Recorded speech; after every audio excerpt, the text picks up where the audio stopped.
Welcome to episode 22 of the Nice to Meet You podcast, and today we've got a special guest on. We've got Jed in the building, in the barber seat. So Jed, it's very nice to meet you. I was going to say again, but then I was like, wait a second. We've met It's a double entendre. But we've never met in the barbers though. I know, the question is, what took so long? I know, because we could have ran it back. Like, Giddy was on episode 8, I believe. So here we are, episode 22, a bit of a gap in between. But it's been good because there's been a lot of life happening here with us and even with yourself too. Yeah. So it's been good because it means we can build up this podcast and get out there. Definitely. If I could have done it 8 months ago, it would have been an entirely different Exactly, that's it. Because I've seen your journey, been watching you since before I actually started making content, which was only like a year ago, which is crazy. And so you can see the progression that you've made. Yeah. I've always admired your storytelling, to be fair, in your videos. You're very good at it, very good at editing. That is your background, photography, videography. Yep. I'm sure people are aware of that, and I'm sure everyone's seen your videos. They always are polished well, edited well, so you do a great job, mate. Yeah, I appreciate that. The perfectionist in me appreciates that. Yeah, my background would have been like higher production, video content, photography for brands, businesses, all that sort of stuff. And even the last business I worked for full time, it all relied on storytelling. Do you know what I mean? So it was always trying to come up with like really creative ideas to interpret like stories and produce that online, and then just kind of naturally progressed into doing my own content with it because I kind of realized, you know what, I kind of like telling stories. Yeah, it's just kind of what I'm doing now. Like, no, it comes off every time. I can see it. Like, even now, it's like I hate the whole the trends on TikTok. It's just like, it's kind of the cookie cutter, like, come with me to this sort of thing, and that, like, even now, like, try to make my content a bit more interesting or creative. Like, say for example, if I went to like who was I? Was it David Guetta? I don't know who it was. Belsonic, maybe it was David Guetta, and accidentally was meant to go camping with my mates, and didn't happen because I had the tickets. As I go down and get them, give them to someone out for free, but we got there, put the wristbands on us as if I'm mate, and next thing you know, a few drinks, and then blah blah blah blah. We didn't turn up for camping even after me getting all the supplies from my mum for an 8-person tent, and they were sitting down there dying with no water, and I felt bad, but it made for a good video. Yeah, you know what I mean? No, you kill it. Before we get into the questions, mate, I've got a drink of Prime for you. You tried Prime? I actually haven't. Yeah, I want you to review it. I don't know why. I feel like people must think I'm fucking sponsored. Fucking not. But I get everyone to try Prime. I think it's because it's so hard to get. Yeah. And like everybody is pretty much trying it for the first time. Yeah. So I love to get people's views on it. It makes for a good wee clip, mate, as well. I already know I need to mitigate my expectations here. Cause do you prefer tropical punch or lemon and lime? What would you typically prefer? Lemon. Definitely. I know you're a Red Bull man. Exactly. Oh, what is this? Oh, it's not Red Bull, it's not Red Bull, bro. Oh, I'm sorry, guys. Crack it open. Let us know what you think. Obviously, KSI Logan Paul's drink. It's good stuff. Lemon and lime is a good stuff. This is the question. Let's see it. Find out.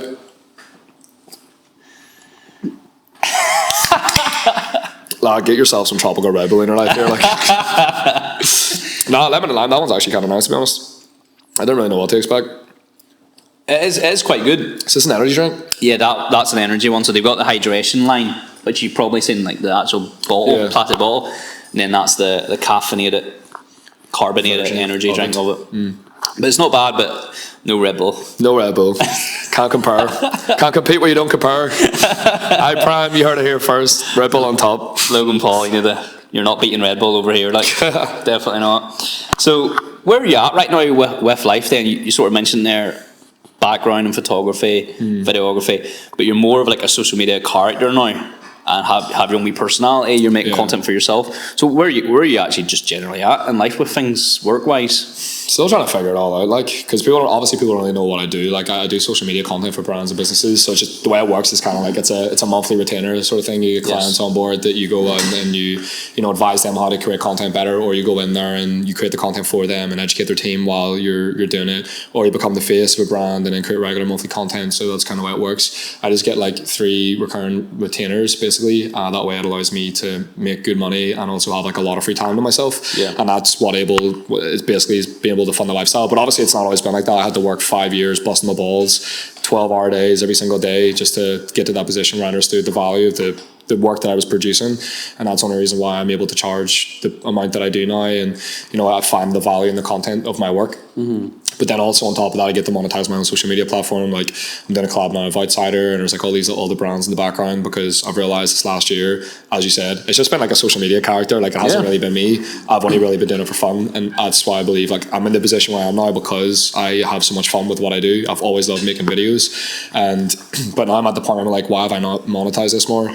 especially because now I've got like a big personality and like the content I create is so high quality and like the storytelling, just being able to produce stuff in a way that not many other people can replicate. So right now I'm just trying to get back on the wagon because I kind of fell off it for a little bit, just kind of lost myself in that process of so much happening ever since I moved into that penthouse, and just trying to rekindle the fire in the old me and kind of rein it back in. Like I had to live the high life and experience stuff I never got to experience before. And you know, like I realized I was making up for lost time because I was in a 7.5-year relationship and I was focused on my work, so I never went out, never really partied, and then kind of went off the rails a bit. But now thankfully I've had a bit of an awakening over the last like 3 months. It's kind of allowed me to take a step back and slow down and realize like it's not really for me. So yeah, reining it back in, get myself back to my old self, getting back that fire, the motivation, the passion, love, joy, you know, all that type of stuff, and kind of taking it from there. Yeah, we're going to touch on everything you've literally just said, so we've got a lot to get through.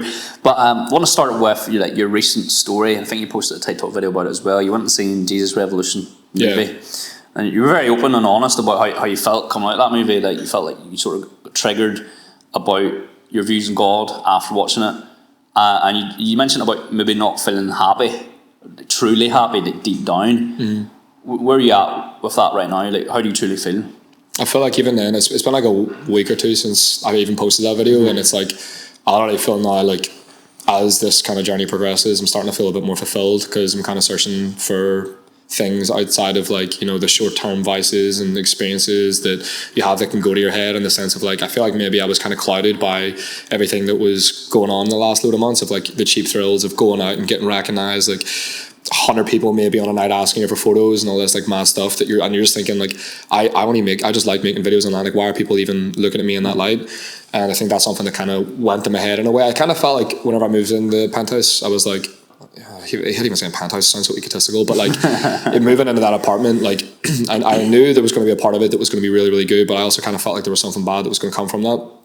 And I've kind of definitely realized like over the last like 3 months, like there was a lot of bad that came from that. I was surrounded with a lot of like negative energy and it's like a lot of dark energy, and I've only kind of realized that now over these past weeks. And after I watched that Jesus Revolution movie, like I said, I used to be very open with, you know, like open to the idea of exploring a relationship with God, but and that kind of came through working with Outside In. Obviously, a lot of Christians worked at Outside In. If you don't know, it's a clothing brand and based in Northern Ireland. And what we would have done was whenever we bought a product, we'd give you another one to give to someone that's homeless. And then I was out there on the streets, like on a bi-weekly basis, building relationships with people on the streets, and felt very purposeful with my life because I'm inspiring and you know, instilling hope and joy and into these people's lives. And through that, obviously, that's a mission that comes from within. Like, and there's a whole other background as to why I actually felt like I wanted to get into that, just because of my past and my upbringing. But I felt like the last load of months, I haven't really been purposeful in what I've been doing and the content I've been creating, and it's just all kind of like all these mad experiences have been happening. I've just been creating content around that, but I'm like, what is the purpose of that? I haven't feeling fulfilled because I've now got this little bit of an influence on this corner of the internet, in my little corner of the internet, and I've just kind of realized like I'm not doing anything meaningful of it. And I think after watching that movie, it just kind of made me realize like shit, like I've been on the wrong path. Not that there's any like right or wrong, but like definitely acknowledging that it's not the path that was made for me. Do you know what I mean? Like, and I think after watching that film, it opened up something inside of me that made me really start questioning, because I cried like 3 times during the movie. Like honestly, I haven't really cried since me and my ex broke up in September.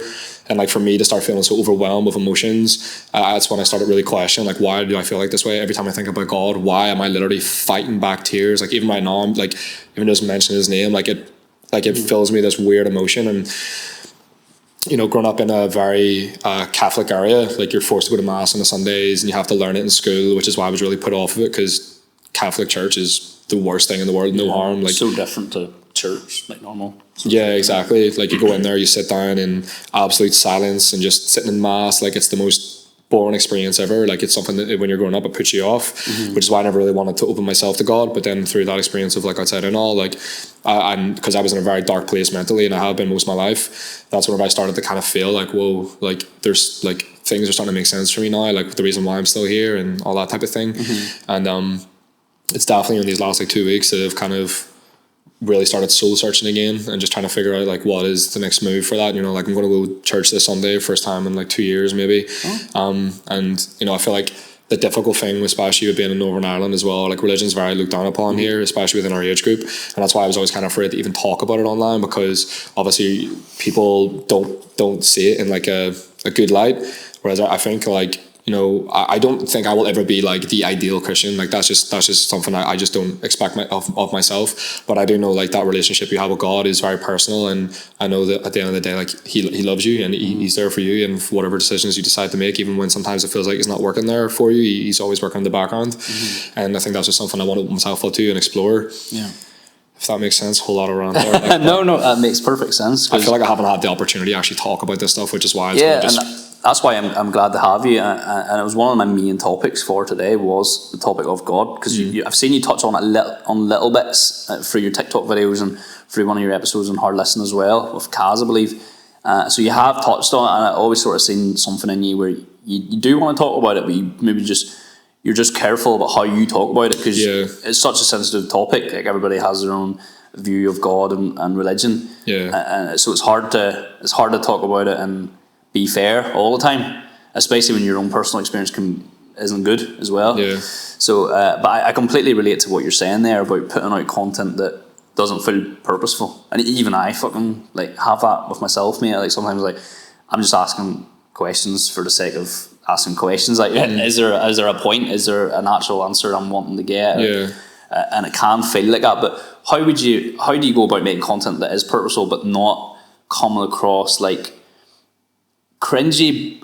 Maybe isn't the right word, but you know, whenever you can tell someone's looking for attention, like something that you would maybe see, say you give something to a homeless person, why did you record it? Because if you were that nice about it, like you could have just done that. So where's the line? How do you make purposeful content but not be that guy? That is the perfect example, especially because that's what I literally used to do. Like my job was to go in the streets and like film point of view, or like film like the team going out and giving stuff to the homeless, and people experiencing homelessness.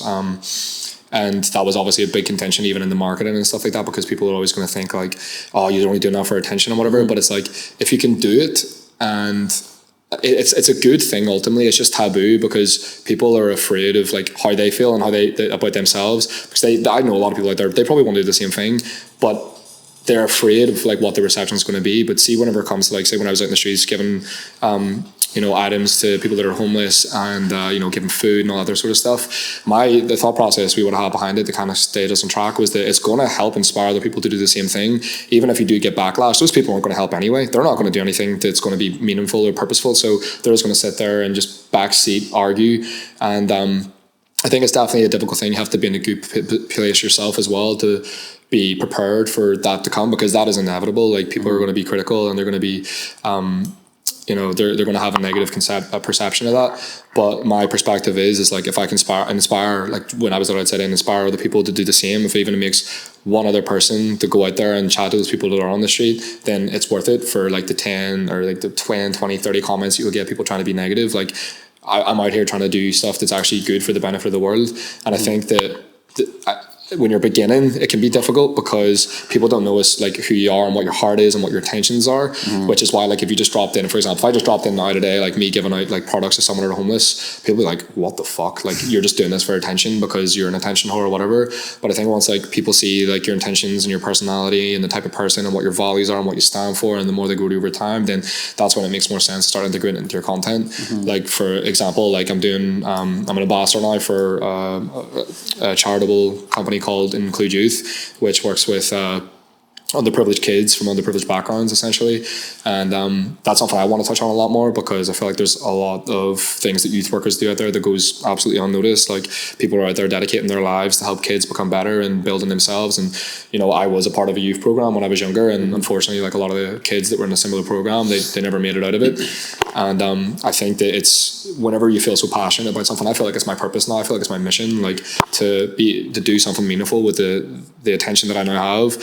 And I feel like that was kind of the difficult thing over the last load of months, where it was like, I'm getting all these views and like a load of hate, but I'm like, I know I got a good heart, and I was raised in a way that I'm respectful and to everyone that I meet. So now I'm just like I will get to that point where I'm being more meaningful, but I think you just work it into your content over time, where people can see, right, this guy actually is trying to make some sort of positive change. It won't come overnight because people are going to be critical regardless. Like even me just slowly getting more and more into fashion.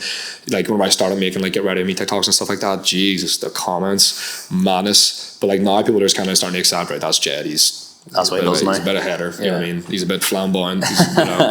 So like I think standing there in your boxers and stuff, and then they're like, what's he doing? Listen, you know what? Here's even the thing that even touching on that as well, like standing in my boxers and stuff at the start of a TikTok, like it's obviously it's fucking mad, but there was a point in my life where I was so insecure. I hated my body, the way I looked, how I felt, and now like for me, I don't give a shit what anyone else says whenever I am posting content like that, because obviously first off, it's going to be a little bit of clickbait. It's going to get people to watch. Not that it's a thirst trap, it's just like people will be like, what the fuck, what's going on here? But like now I'm in a position where I'm like so confident and comfortable with myself that I don't really care what people have to say, especially when like you feel like when you're growing up, like you're your own biggest enemy, and when you overcome that, you can overcome anything. Yeah. So great answer. On the God topic again, you're talking about bringing God and into like content that you do and like talking about it more.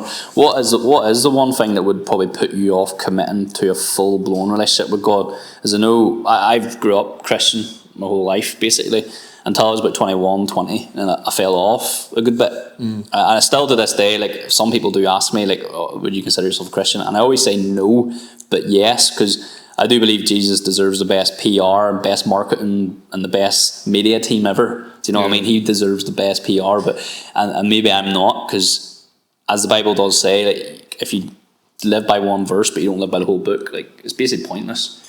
So what would be the one thing that would put you off? Do you feel like committing your life to God would bring a dark side, like bring a negative, like I have to draw back on nights out potentially, I have to draw back on a few friends potentially because they're not pushing me towards a better relationship with God? That you pretty much answered the question. So like I think it's just like a really intense thing, especially because like when I'm growing up, for example, say like my stepdad, if I like 2-3 years ago when I started opening to my mum about like how I felt about God and like how everything started to like make sense in my life and what I went through, like, and I knew I kind of felt like it was the Spirit talking to me, you know. But then my stepdad always be like, oh, F Jesus, what's he ever done for me, blah, blah, blah, that type of stuff. So it's kind of always in the back of my mind, like, whoa, I can't really be open about this sort of topic. But I think it's also like, I know I don't have it in me to be, you know, like by the book Christian, you know what I mean? Yeah. But I don't know. I think it's I know these are tough questions. It is difficult. I don't really know what is putting me off. I think obviously first off, like you'll get backlash. There's going to be people around you that aren't going to understand at all. Like, because like my lifestyle doesn't align with that in the slightest. Do you know what I mean? Like I'm always going out partying, which I'm reining in obviously like the last 3 months, but like just doing a lot of stuff that is going to be frowned upon that like community, I suppose. Yeah. But then also just knowing like I don't have it in me to live as like a perfect Christian.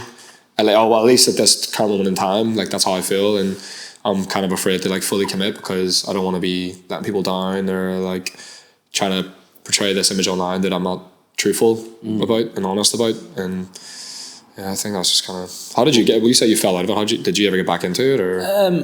Not really. Like, so I went basically just started partying. At an age, I was running like a life group. It was called. It was basically like you're hosting a mini church in your house, and it gets you sort of going through the week. It means you can meet up with the people. It's more intimate. It's only about 15 to 20 people rather than like 300. So I was doing that, and then went out partying. Sort of enjoyed it.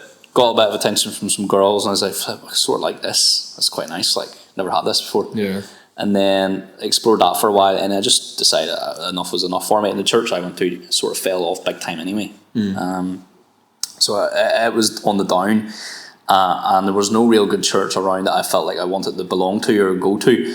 Not that that's the reason why you should be put off Christianity, because it's not even about the church you go to anyways, but the relationship in your heart with Jesus. Like, you can do that in your own bedroom every day if you want. Like, it doesn't have to be a building. So it's so contradiction, like that you contradict yourself talking about it every time, because you're like, exactly, I don't like church and I don't like the way some churches run, but it's not even about church anyway. Yeah. So that's why I wanted to ask you that question. It's because anything that you say that puts you off relationship with God is literally a contradiction to what God says relationship is with Him. So it's so hard. Literally mic drop right now. I know, funny. I feel like I'm preaching to myself too. You needed this just as much as I know. I did. Maybe I should give this up and preach on a Sunday. But it is true, and I struggle with it in my own life, and that's why, like, I knew you sort of did just based on what you say, and that's why I wanted to ask you that, because there is nothing that really should put you off. Like, I don't feel like there necessarily is a drawback from my life. Say I commit to Jesus right now. Tomorrow, what would I do differently? Probably swear a bit less. Probably actually be more thoughtful. Probably pray a bit more. Yeah. I don't feel like there is a negative. Yeah. But there's still something there. You're like, nah. Exactly. Do you know what I mean? Yeah, because I feel like you said, if I was to commit to that tomorrow, like, honestly, I wouldn't miss out. I would gain. You know, like, I am in the mindset now where, like, you know, I lived up the high life for the last like 10, 11 months, and I've understood, like, you know, I touched the fire, realized it burned. It's not for me. Like, for many other people, yeah, sure, like, it's class, going out partying, attention, like, living up the high life, freedom, all that stuff, to do whatever you want. And I've just realized, like, it's not for me, like, because a lot of what I really care about is just like good, solid relationships and love. And I've kind of just realized, like, you know, if I'm not loving, I'm not living. Like, that's just the position I'm in now, and I've got like so much love within me to give, and I'm not giving it to anyone. So that's why I feel like there's like this emptiness inside of me that I'm trying to fill. But if I was like to commit tomorrow, like, I want to drink less. Like, I'm not Save you money, man. Only thing is, like, I swear, like, I'm from Ardown, like, that is not going anywhere. Like, I tried for years to put it off. It's just part of the vocabulary. Like, you're taught it growing up, you know what I mean? But, like, going out less, like, I don't want the attention anymore. Like, I'm, you know, our lease is up, say, it's up the end of this month, but then it goes on the monthly rolling contract, so we'll probably end of August. And, like, I want to, like, you know, move out, slow things down a pace, and, like, eventually, you know, fall in love again. And I know that if I was to, you know, build that relationship again with God, like, it does nothing but benefit for me, because I don't want the life I've been living the last load of months. Yeah. So yeah, and you touched on penalty days are sort of coming to an end, and we're gonna do hopefully an episode whenever that comes to an end. So keep an eye out for that. Absolutely. We'll talk more about the penalty days on the penalty podcast, podcast. So we'll get that rolling next month. So keep an eye on it. Yeah. Again, you mentioned that your stepdad, whenever you brought up God, he was like, what's Jesus ever done for me? And I've heard that in my life, being a Christian, like, talking to God to many people. Yeah. I lived in New York at a time, doing like Sunday school teacher, basically. So I've heard like versions of Jesus, who he is and what he is to certain people. If you had to describe God in one word for you, what would you say he would be? Because a lot of people do think he is that guy up in the sky that's ready to beat you with a big stick whenever you slip up. No, I think, like, it's like, but you see it different, don't you? yeah, well, I said two words, like peace and support. You know what I mean? Like, it's like one thing, like, I was talking about is, like, whenever I was homeless when I was 19, and, like, I was probably at the peak of my depression, like, where I just, like, I felt like there was nothing for me in life, and I felt like that I wasn't going to see the age of 20 because the thoughts were so bad. And I remember thinking back then, like, I really wish I had a relationship with God, because I don't even know what a relationship with God would have looked like at that time. But, like, I remember thinking, like, it would have been so nice in your darkest hours to still feel like there was someone present for you and looking down on you and supporting you. And I feel like ultimately, like, that's the type of relationship I want, because I know that I'm not a perfect human. Like, I've worked on myself enough to, like, where my brain is now more stable, but I still have those days, you know what I mean? And sometimes, like, you don't know who to turn to, and even, you know, in your darkest hours, even if you don't have a relationship with God, you still sit and pray. Yeah, like, everybody prays when they're in trouble, like. Yeah, exactly. It's like, that's just what we do. Man, I had the maddest experience though. It was like, like the day after Jesus Revolution, like, I went up to a client shoot up in Banbridge, and literally sitting there, like, trying to edit content, and, like, again, every time I thought about him, like, it was just like fighting back tears. And then it just kind of hit me, everything I'd done in the last, like, 10 months. Not that I'd done anything wrong, just living life the way most other 24, 25-year-olds will.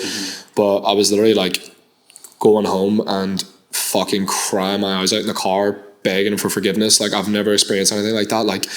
Like bawling, like, screaming, like, for forgiveness. It was the maddest experience ever, just because I think also one thing that was really tough was, like, you know, my 7.5-year relationship ended in September, and it was on my own accord, and I felt like at the time it was the right thing to do.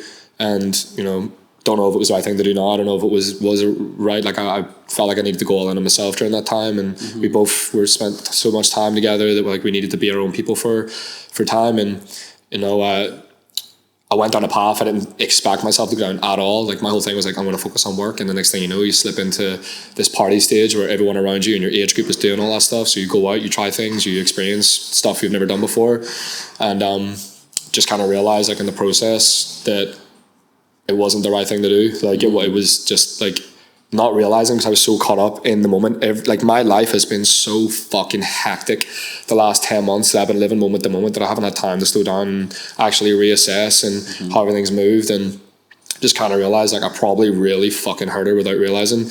And just because I was so caught up and surrounding myself with the wrong people, listening to the wrong people's opinions, and I think that's why as well, like when I was driving down there, I was just praying for forgiveness because I'm not that type of person to like actively go out of my way to harm someone or hurt someone. And it's kind of what I've been dealing with the last couple of weeks now, just actually reflecting and realizing like, fuck, like I've actually really fucked up here. Like I thought it was the right thing to do during that time, and I think that's why like I've been turning to God a lot more as well, just to kind of like source out, like look, you know, for forgiveness and hope that, you know, from him and her too, like, you know what I mean? Yeah. What was would you say you were heartbroken from that? I know you said it was your own choice, really, but did you feel heartbreak there? I felt heartbreak about 2 months ago. Like, I didn't feel it when we broke up, because when we came out of the relationship, my life was on a fucking rocket trajectory. So like, I was dosed up on false highs, do you know what I mean? Like, just moved into this brand new apartment. We broke up like a month and a half later, not because of the lifestyle or whatever. It was just misalignment in that time, and the attention started getting really heavy. There was also like, you know, started to deal with like a lot of hate online, and there was just, you know, all these mad experiences, Red Bulls flying me to places. There's just so much going on that your brain, and then like the numbers on TikTok were flying, all other type of things. So like your brain's always like, there's no time to slow down and think about how you actually feel inside. And it was only like 2 months ago, whenever we met up for coffee and cocktails and stuff, like to clear the air and stuff, and then it's only really dawned on me last month that I'm kind of experiencing a lot of heartache at the minute, and I think that's kind of, you know, part of what I'm talking about, missing that void, is like God, but then also like the love that I used to feel for someone, and like not having that love for someone no more, and like being someone that has so much love to give and not giving it, being able to give it to anyone. I think that's where I'm like really struggling right now, and that's why I'm kind of trying to seek out God and give that love somewhere. But it's definitely like, it's really starting to hit me hard the last couple of weeks. Do you know what I mean? It's tough. It's tough, but if there is a positive, I've always heard like if you do feel heartbreak or you're suffering from it, like it's a good sign as well, because it shows that you actually have the ability to love. Because some people, which is mad to think, actually don't. Like they couldn't care less. They're so reckless in their love life and with just everything. So there maybe is a positive in that as well. That I had the ability to love this person. And now I'm actually starting to feel it. And now you're saying maybe missing it, and I feel like the love as well. Like it's always been there, but like I think over the last 10 months, I fucking lost myself. I didn't realize. Like I thought in my head, like nah, like because I worked on myself so hard that I was really level-headed, and I was at that point in time.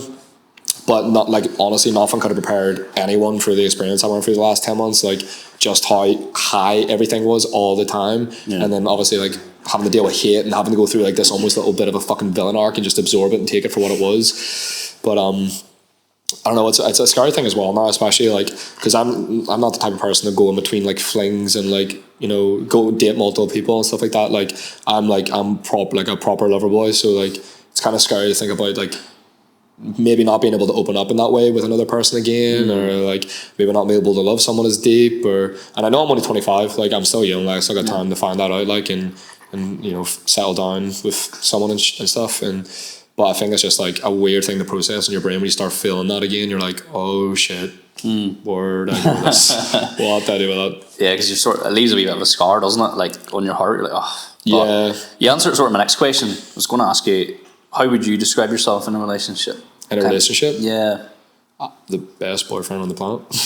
Of course. I'm not even taking the piss. Like I am actually like in a relationship, like I'm the most loyal person ever. This is why like again I feel like I've been surrounded with a lot of fucking darkness the last little months, because even going out and partying and stuff, like seeing the way people get on in relationships, and there's been a lot of, you know, bad things I've seen, and it scares me. Like that's what's really like put the fear in me of like being like, whoa, like this isn't the life for me. Like, I don't want to be surrounded by this stuff. And you can imagine what I'm talking about, like witnessing things that people shouldn't be doing. And like, whereas like for me, like coming out of that relationship, like it was tough more in the sense that our lifestyles were like misaligned.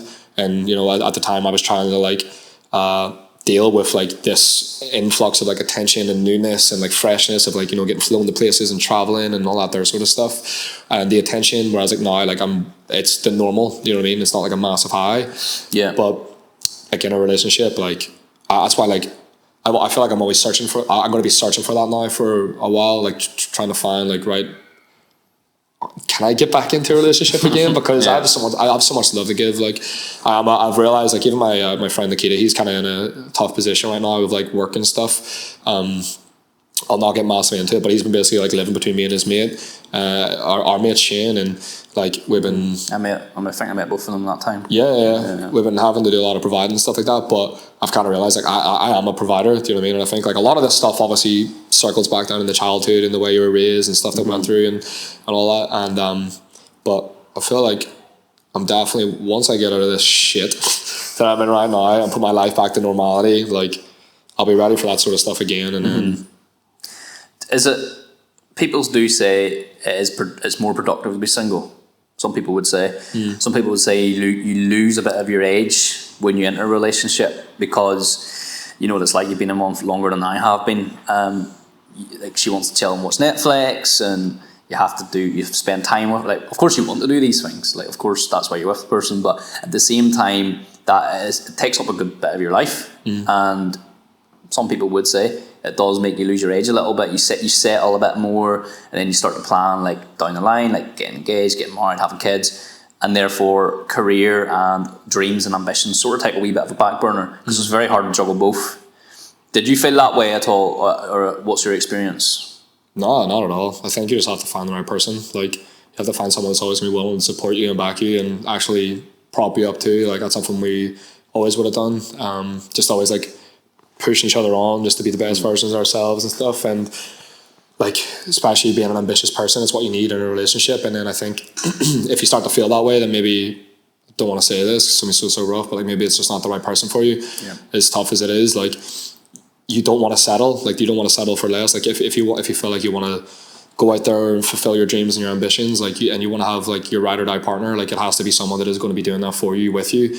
You know, I was even if someone brought it to me recently, I can't remember what it was, like maybe a couple of days ago or maybe a longitude or something like that. I was talking about relationships and they were like, oh yeah, you want to find someone that's going to be like your number one fan, your number one supporter. And I was like, no, I want someone that's going to be building with me. Do you know what I mean? I want someone sitting in the background and like just cheering us on. Like I want someone that's going to be in just a similar mindset of like wanting to constantly better themselves and like work with me and help build each other up and all those type of things. But I feel like if you feel like you're losing your edge, like I feel like it's something that definitely needs to be addressed. I never felt like that in a relationship. I always felt like I was very well supported. I always felt like, you know, we both kind of knew what the trajectory was, and she was very supportive of that. Yeah, no, I agree with you because I feel like being in a relationship actually has helped me more. I think, especially because I've only ever done the content side of things in a relationship. I've never done it being single. Yeah.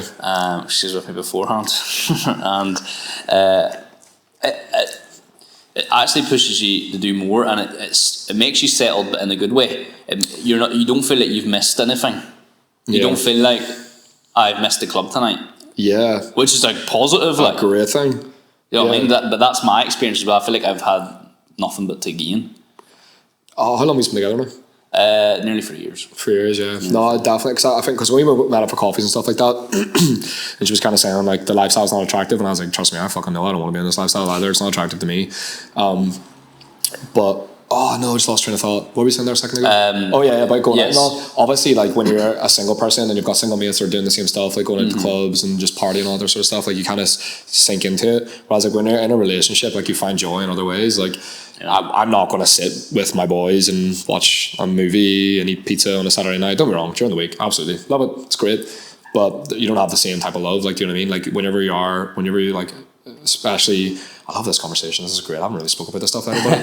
Especially when you are so deeply in love with someone, like you don't really think about like you're missing out on something. I never felt like in that 7.5 years I was missing anything. I didn't know what I was missing, and it was only when I came out of the relationship and then started going out and stuff, I was like, and I felt like I was missing out in the beginning, after the breakup, where I was like, yeah, actually I really wanted to do this and party and all that sort of stuff, but there's only so much of that you can do. Do you know what I mean? At the end of the day, I'm going home alone, and there's no one there that I can just sit and cuddle and just chat shit to and like talk about my day to, and you know what I mean? Like there's only so much I can chat Giddy's ear off. Do you know what I mean?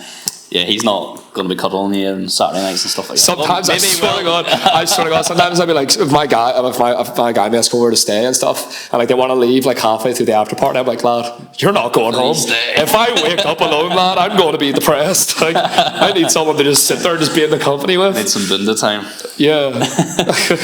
If you were looking for a girl, or even just in general, like being in the industry you're in, right? And this is what I've sort of, in my opinion anyway, like being in a content scene and putting yourself online, whatever you want to call it. Do you find a girls in that industry is something you would even want? Because I have a good friend that actually isn't in it, like doesn't make content or stuff, like the one that makes all the stuff. I actually find myself I'd rather that, like someone that's not in the same thing as me, because we do different stuff. Like she's a carer, she's loving people, looking after them. I'm just making videos, you know, and it's like that your life's actually a bit more interesting than mine. But do you find that as well? Do you find that's cool in the girl, or do you think do you like a girl with sort of she knows what you're in for? Sort of. I don't know. I think I just want someone that's like so sure of themselves. Do you know what I mean? Like someone that's like whatever they're doing in life, that they're really like in love with it and they're actually feeling very passionate about it. I don't care if you're just like I don't know, just stacking shelves, or if you're doing millions of views on TikTok or whatever. I don't really care. I just want, like, I think whenever I do this, I haven't thought about any of this stuff in fucking ages, man. But yeah, whenever I do eventually settle down, I just want to be someone that is going to be just ambitious with themselves, and like it doesn't have to be like, oh, say for example you work in Tesco's, like I'm not asking you to be a millionaire next year. You know what I mean? It's just like, not that like there's anything wrong working in Tesco's, but it's like just like things in your mind, like, and how you feel about how you want to better yourself, and you know, whether there's like little parts in your life that you feel like you need to work on. Like I don't really care necessarily if they're in social media or not, but what I've realized definitely in friend groups and stuff, like it's good to be around people that are in that industry because they just understand. And I feel like, you know, maybe whenever I do get in another relationship, it probably makes sense for someone to be in that industry, especially because, like, you know, it can cause a lot of insecurity.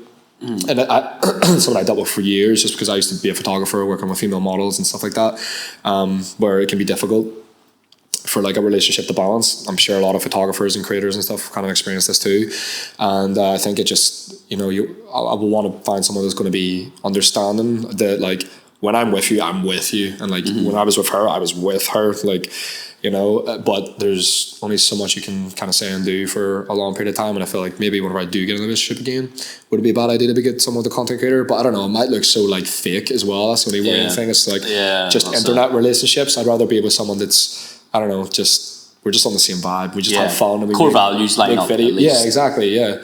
Like if we make videos off the back of that class, because regardless if you're in content or not, I'm making fucking videos with you. It's just gonna happen. Like, you know what I mean? Yeah, that's what you signed up for. You talk about life being hectic, and I sort of know what you're on about there as well. Have you ever experienced like creator burnout? I know they talk about this creator burnout that people in the industry that you do work in, people do experience that, where you just, life is just mad busy, and you end up just losing passion for it, and like the thought of even posting a video or even making a video is literally crippling. Is that something you've experienced, or? Oh yeah, 100%. It's definitely more like years ago, whenever I was like, you know, I was like juggling weddings, working full time outside and wanting to build my own social media platforms. Like there's only so many hours in the day. I was up every day at like 6 a.m, get to the gym for 7, go do my 9 to 5, get home, wouldn't eat dinner because it would fatigue me. So I'd get home at 5 o'clock, sometimes 6, 7 o'clock, so I just put in the hours at outside in, and then I'd work on my own personal brand, whatever client work I had in the background, eat my dinner about 10, half 10, sleep about 12, 6 hours sleep, repeat every single day. That's when I was like mega locked in. And I attribute a lot of my success to that, because like people don't realize you have to just put the fucking work in sometimes. Like sometimes you feel like you want things but you don't want to put the work in. Guess what? You're not going to get it. Like that's just the hard truth. But the problem is, of course, is just trying to balance that. And I think sometimes, like as a creator, it can be difficult to do that. But sometimes you just really need to push yourself to get to the point where you realize, yeah, I need to take a bit of a break. And that's happened multiple times. And even there, like I didn't post on TikTok for like 2 months because I was just like just going through stuff, and I was like, the last thing I want to do is look at my fucking phone right now. Like I don't want to edit content. But then the problem is with that as well, is like the internet moves so quick, you get forgotten about so quickly, and you lose work and potential work, and you know, like even then, like every one of my videos was doing like 80 to like 120k views when I was posting it, and I didn't post for like 2 months, and then it was like dipped down really bad, like to like 10, 15, and I had to work it back up. Now it's where I'm like averaging a 50 a game, but like it's a tough thing to kind of stay on top on. And like I'm in a very good position because I've positioned my life around like my own social media now, even though I don't use it as much as I really should. Like it's weird the attention that I get from like people in Northern Ireland, considering the fact that I post like 4 times a month most months. Do you know what I mean?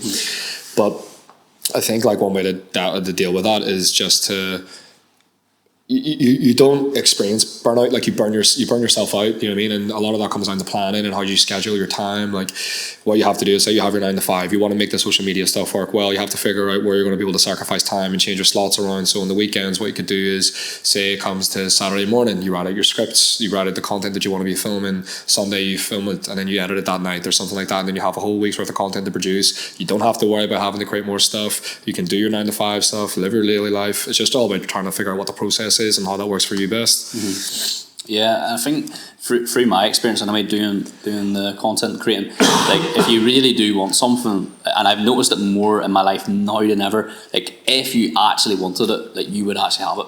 Yeah. You genuinely would. And I remember people actually saying that to me whenever I was just working a normal job, sales job before that.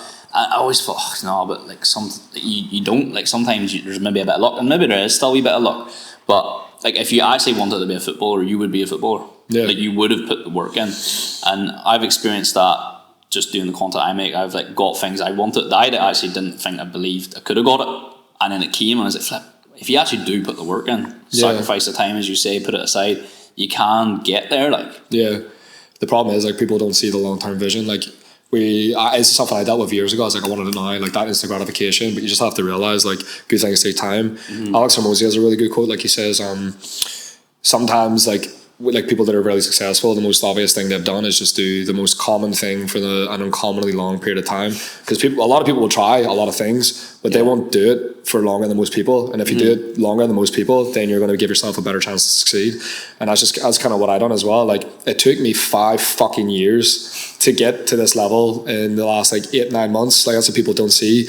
People, like a lot of people just assume I had stuff handed to me. Like man, I was 19, I was fucking homeless, I had no money. Like I come from nothing, but at the end of the day, like when I was homeless, I managed to eventually pick up a job like delivering for Domino's. 6 months later, I got sacked because I told them I wasn't coming in Christmas Eve because I just finally made up with my family, and that was an important time for us.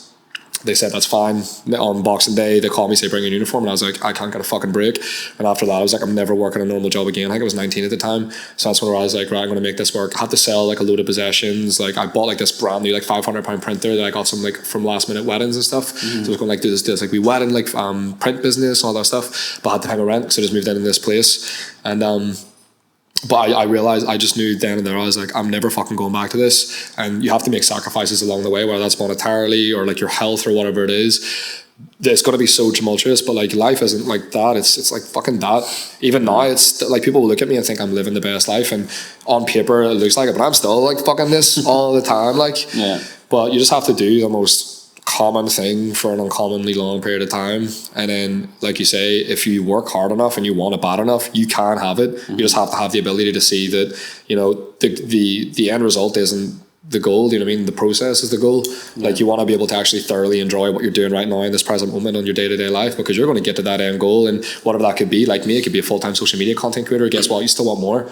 You want more views, you want more money, you want more possessions. Like it's a never-ending cycle. So you have to thoroughly enjoy what you're doing right now in this present moment, because the process is the goal. And whenever you can find like enjoyment and peace in what you're doing right now, you'll always be happy. I live every day so like, apart from like the mental stuff that I've been dealing with the last 4 months, like every day I do live fulfilled, because my mission is just always to go to sleep feeling good and happy about one thing I done that day that I didn't want to do. You know what I mean? So you just have to push yourself. Like ultimately, if you want to, just put the fucking work in, like, and give it time, and understand that things take time. Sometimes you get luck. Like when my first TikTok account blew up, posted like 3 videos, done the 3rd video after 3 weeks back in the beginning of 2020. A lot of people don't know this. Whenever I was doing the high quality content creation, it was Visual Jed. That blew up 85,000 followers in a space of a week, maybe 85,000 followers. And this is back whenever you could count on one hand the amount of Northern Irish TikTokers there were. But there is an element of luck to it as well. Even then, like it's not even just the work that you put in, it's the people you surround yourself with, it's the people you get your mentorships off, it's, you know, the groups that you make, it's the effort that you put in. Like, there's so many different variables, and then there's a little bit of luck. Sometimes it just takes one video to pop. Yeah, no, it's a great mindset to have, and we touched on some of the great things you've done, like working with dream clients, working with Red Bull. What would you say is the biggest achievement that you've sort of got? Would it even be as materialistic as that, or would it just be the fact, you know, you're sitting in this chair today? That is the answer. Yeah, I feel like even with my birthday party, that's kind of the, you know, if people don't know, like for my 25th, I threw a party in Ollie's, collab with them, and raised $2,000 for charity, for a mental health charity based up in North Belfast. Still waiting on the money to get sent through because it's a pain in the arse going through their systems, and they have to, like, tax purposes and charity stuff. Tough. But yeah, the whole meaning behind that whole thing was that I didn't think I was going to see the age of 20. So for me to hit 25 is like a celebration of life, and to be able to, like, have fun with good people, and in the process do something good and get back, like, that's probably, like, the highest accomplishment, even though I feel like there's way more that I've probably accomplished. But, like, the fact that I, like you said, the fact I'm here today and I've led a good, meaningful, like, life that my younger siblings look up to and feel like they have a good role model in their life, that's the biggest achievement. Because I remember even when I was 19 and I was, like, very suicidal, like, back then I was like, I can't, because them, you know what I mean? I've got 3 younger siblings, like, younger brother, like, he's 2 years younger than me, and then the other one's like 4 years younger than me, and then my sister's 10 years younger than me, and I was like, I couldn't leave that behind. And, like, now to be in a position where to go from that mentality to, like, me texting them a couple months ago in the group chat being like, I'm just so proud of you boys, I love you so much, and I'm excited to see what you do with life and stuff. And they reply, like, saying it's easy whenever you're a good role model for a brother. And that's when I cried. Like, I haven't cried since the breakup, and I was just like, I feel like I've actually accomplished something, because, like, all the materialistic stuff, it doesn't fucking matter. We all end up on the ground. It withers away. You can't take it with you. You know what I mean? But, like, if we can make impact on the people, on the lives of the people around us, then that's what makes me feel like I've actually accomplished something. Mm-hmm. And I feel like that comes from a lot of my background and my upbringing and what I've went through to get to this position. And I feel like all this fun shit, cool, class in the moment, the stuff that you can do and live in this place and get the maddest experiences, that's great. But, like, if you're not doing anything with it and not sharing it with people, and, you know, that's why I would always have those parties. Because I remember the first time I walked into that penthouse and I thought, whoa, like, I walked up there and saw the view over the lagoon, and I never saw green, white and orange. I just saw opportunity, and I felt like I want to be able to give that back to people and give people that experience too. But I don't know. Yeah, I mean, that's great stuff. I love that.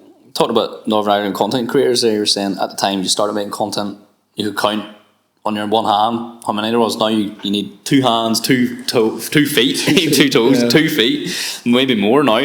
Definitely seems like it's an emerging scene. And what would you say your thoughts are on it? Do you sort of keep an eye on it? I know you collab with Costa and you collab with John Devlin recently as well. Again, great videos as always. There's never a video you post that's bad. Like, in terms of editing, in terms of a story, it's great stuff. It really is. What's your opinions on, like, Northern Ireland content creators and what's sort of the scene at the moment? I don't think I really have any opinions. I just like seeing people actually doing something that they enjoy and feel like they can have fun with it. Do you know what I mean? Mm-hmm. So I felt like even back then 3 years ago, I remember, holy shit, I was, like, walking on the street taking a video of myself, and, like, I vlogged on the high street for the first time, and, like, no one was doing that. And, like, even back then, like, my accent was so weird because you didn't hear Northern Irish people in media. Like, you never heard that. So it's like, you don't know how to portray your voice. Mm-hmm. I was like, now, like, I feel like a lot of people are being themselves and more authentic and stuff like that, and I love to see that in general.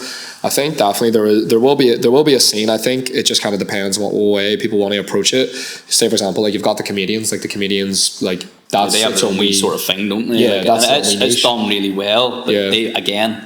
That's been years in the making. That's been a long time coming. It's an entirely different thing. I think, like,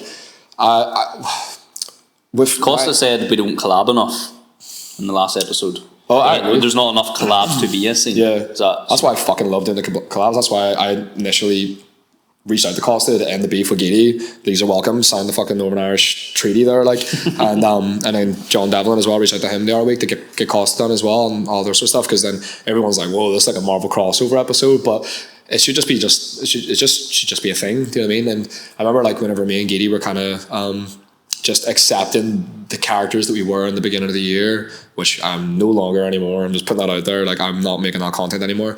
But, like, it's like imagine like doing like the Nelk Boys sort of situation where it's like we're doing all this mad stuff, or like the like Beta Squad, and like create that their style of content.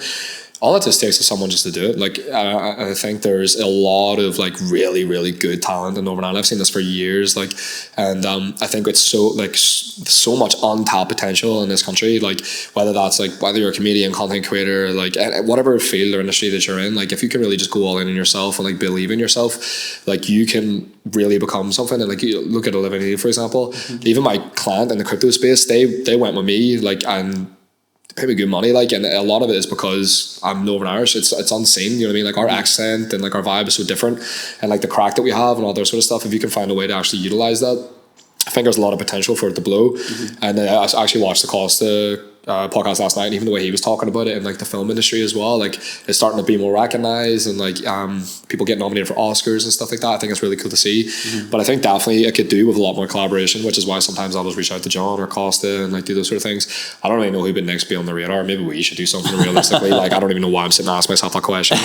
But well, the one thing I told Giddy about it whenever he was sitting on this chair as well, and I haven't done it yet. I think it's a big production job, and Tyler, my man, who is producing this podcast, shout out to my guy. Shout out Tyler. Absolutely killing it. Great man, great setup. And we were talking about, remember Sidemen Tinder video? Remember we were talking about doing that?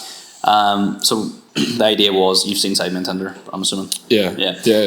We had a venue and all, but it's tough to do it to begin with when the production, like we have the cameras, we've got 2 mics, you could sort of like the one boy says their chat line, and then whenever he goes to yes or no, like you can just give the mic to the next guy. Like it probably could work, and the quality doesn't need to be perfect to begin with. Like, forget Sidemen are so many years ahead, like this is literally step 1. So that was on the radar, and it's sort of been on the back burner, but I'm still fighting about getting it done, like. Because I think that'd be funny. No, get the girls that make the content. Yeah. Emma, Danielle, all them girls. Get them lined up. Get all the lads lined up. Drop your best Riz game. Go yes or no. See, I think that'd be good. That'd be funny as fuck. If it was the content creators, because I don't think I could bring myself to do that to like just random people. Like I even in my head, I'm just like respectful. I'm like I don't want to be like I just don't really like that way. But if it's people I know and can have a bit of crack with, then I actually would be, because it is a bit of fun. Like so there will be people that are in relationships and stuff like myself, and it is just purely for the fun and the content of it. Like it's 100%. I think if it's like all like a load of like different social media influencers, hate that word, but like creators, well. Like it'd be sick. So I was nothing, like I avoided that influencer tag for years. I was like, no, fuck you, I'm a creator. But I was like, no, I was like, I just don't care anymore. Call it whatever you want. Like I just make videos for fun, and I managed to make a living out of it. Like it's good crack. Yeah, but I think that something along those lines would be good, because that's what I was saying like months ago. Like even what I was thinking about like a couple months ago was like pitching the Giddy that I should pitch the Red Bull, because they said to me like if I have any projects that are coming up that I can work them into, then they can like fund it and stuff like that. And I was imagining like the 32 counties in 32 days sort of thing, where like you just like travel a county a day, do some mad stuff, reach out to like all like different restaurants around it, and like or like hotels and other sort of stuff, try to get all that other stuff sort of like booked in advance, create content all around that. I think there's definitely a lot we can do like in Northern Ireland. The idea is the content's there, it's just like getting the right people together to create it. And I think people would definitely be down to do it. And that's how I say, like, there's so much fucking opportunity here. People just need to do it. Whereas I just don't have the fucking time right now. So that's it, man. Everyone is doing good, but in their own lane, busy. Yeah, which is great. Like, but maybe if you do want it to be a scene, because I think you need a scene to make it really blow up, pop off, whatever way you want to say it. Like you look at Sidemen, they all wouldn't be as big if they didn't do stuff together. Like they were all individuals. They would be a million miles behind where they're at. So it's the way forward, but I probably wouldn't have raised as much money if I didn't collab with Costa. Do you know what I mean? I brought a lot of attention to it, but I knew that in the beginning. I was like, this is the time to do it. Like I don't even tell Giddy it was happening. Like I was just said that to me. Yeah, because me and Costa always spoke, and obviously the problem was more with Giddy, like that the whole mad stuff that was going on there. But obviously I'm guilty by association, so I got brought into it, and I was being told like what he was saying on lives and stuff like that, and I was like texting me like, mate, you need to be careful what you say, because like you're building an influence now, like people are going to take what you say as fact. And so I was like texting him all this stuff, but I was always like looking out for him. Like I remember he's texting me, for connections, all that type of thing, and I was always like, even though you're being a bit of a melt online, like I'm still prepared to help you, because I feel like people just need to be supported here. Like I've been through this for like the last 3 years, like have to build up all this here stuff, and like I want to be in the position now where I feel like I can actually hand over like or like provide other people like opportunities and other sort of stuff. And that's why even with Costa, I didn't really mind what he was saying online, because I knew at the end of the day it's just a character, it's just a bit of crack. Although it did get a bit much whenever like people were constantly spamming hate, they're like coming up on nights out like and just like slabbering and stuff like that. But thankfully that's all kind of over. But I just realized, like, if I told Costa to come up, and then I didn't tell Costa and his mates until they were in the lift up to my apartment that I didn't tell Giddy, and they all just went. And then I was like, yeah, it's going to be funny, I got to record this. And I just like walked into Giddy's bedroom. I was like, Giddy, do you want to, I've got some guests like you to meet. And he turned around and he's like, what the fuck? It was so funny just because there was so much tension built up that other people kind of applied pressure onto. And then just to kind of realize, like, just a normal guy. Like, all of us are just normal people. It is all a bit of a character to an extent, you know what I mean? And that such good content came out of that as well. And the collaboration was sick. And I don't know, I think people definitely respect it more. Yeah, definitely, man. There's something I always talk about on this podcast as well. I've got a tattoo on my leg, bear at 70. So I bring it up every time. It's a quote that I basically live my whole life by. I want to get older every single, well, obviously I'm getting older, but I want to get better as I'm getting older. Because most people, you look at them like in their 40s or 50s, they get worse most of the time. And it's not in terms of like health or like money, like things you can't really control, but it's just in terms of quality of relationships. That's what I base my whole life on. If the qualities of my relationships, not necessarily quantity, but the quality is so good, like that's my basic life goal. Is there a quote that you live by, that you wake up and you sort of remind yourself about it and it kind of gets you through your day and helps you do what you do? A quote I live by? Or it can even be a song or even just a moment in time that you sort of really sticks. I always kind of resonated, like, what if it turns out better than you imagined? Do you know what I mean? So like actually trying and taking the risk, and like, because like you have an idea in your head and you're like, right, what if it goes this year a certain type of way, but then you never take action on it because you're afraid. But like, what if you do it and it turns out even better? Like, what's the worst that can come from that? Like, what, you take a risk and you fail, guess what, class, like now you've learned something from that process. Like, and the good thing with like people are so afraid with failure as well, whereas like all it really does is align you onto your path, like the path that you're actually destined for. And like, you know, there's so many things that I tried throughout life that I failed at. You know what I mean? I thought I wanted to be a professional breakdancer, as you can tell in my content, when I was younger, a skateboarder, do parkour, bit of basketball, like trying all these here different things. Try to, you know, drop shipping, built these kind of like different businesses, and there's so much going on, and it was like I was failing in different parts of life. But the good thing is, like, the more and more and more you fail, like the more you try and you fail, like you finally end up achieving something, you finally end up succeeding. So I always try to remind myself, like, what if it turns out better than I imagined, you know? And I feel like life has turned out way better than I've imagined, and also still, like, once I fix some little aspects, it'll be even better. Yeah, class answer. To finish off, I always ask people a conversation card. I basically bought a conversation card pack from Diary of a CEO. Yeah, it's podcast. Yeah, it's amazing pack of cards.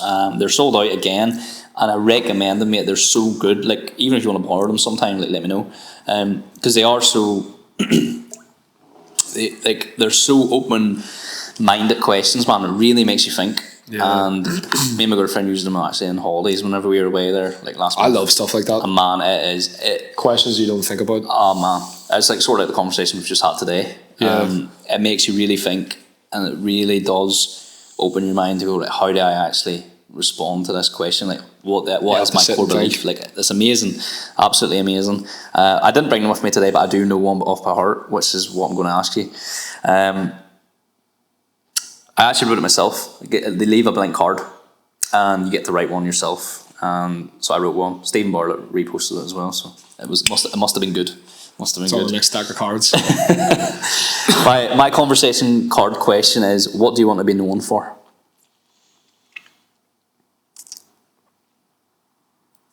It's a good question. What do I want to be known for? When it's all said and done. I think like a lot of people care about legacy. I don't really care. I just care about like making an impact on people's day-to-day lives, and I've kind of started to see that now through the content that I create, and you know, the direction, like the new direction I'm headed. And there's like a lot of kids that will come up to me in person, and you know, it's like kids, but like it could be 18 to like 25-year-olds come up and like saying that like thank you for like creating that content. Like it's actually inspired me to start doing my own thing. As people come to me saying like, I've started my own business because of you, and like all these mad stuff. I'm like, lad, I literally just make videos online for the crack. Like it's so weird that I get these like a load of messages all the time, just by people feeling inspired about what I do.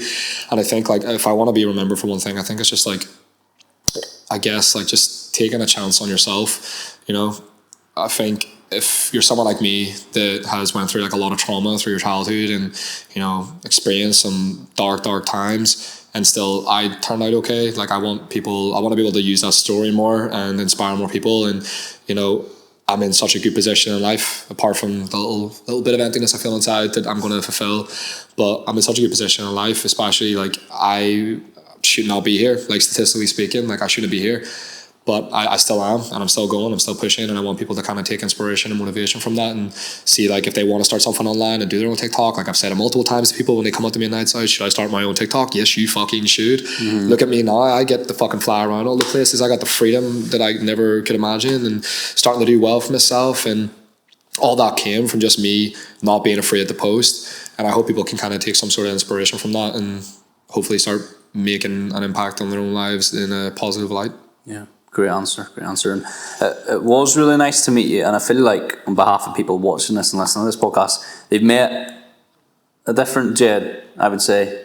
Like you have a deep soul and you're a deep thinker more than people would maybe imagine. Especially whenever you're only seeing 30 seconds of you dancing in your boxers, whatever it may be.